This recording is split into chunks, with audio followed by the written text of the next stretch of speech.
হচ্ছে চটপটি।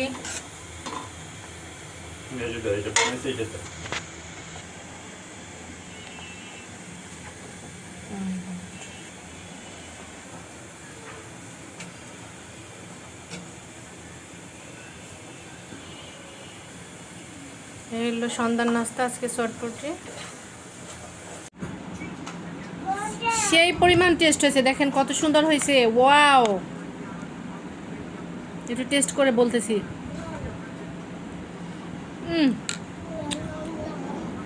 সেই অনেক সুন্দর, অনেক সুন্দর। এটা হলো শাক ভাজি।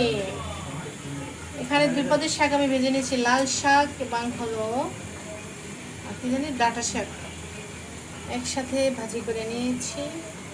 আজকে এত মজা করে চটপটি খেয়েছি, রাতে আর ভাত খাওয়ার কোনো দরকার নেই। এই যে দেখেন আরও একটু মাখাইয়ে রাখছি, রাত 10টার দিকে আবার একটু খাবো, কারণ এত পরিমাণ টেস্ট হয়েছে যা বলার কথা না। অনেক টেস্ট হয়েছে, খাইয়া দেয় এতখানে রয়ে গেছে। এটা আবার রাতে খাবো, মানে আজকে আর ভাত খাবো না। দেখেছেন, এখানে হলো রুই মাছ দিয়ে আমি ডাঁটা দিয়ে রান্না করে নিয়েছি। এই যে একটু ঝোল ঝোল রুই মাছ দিয়ে ডাঁটা দিয়ে রান্না করে নিয়েছি।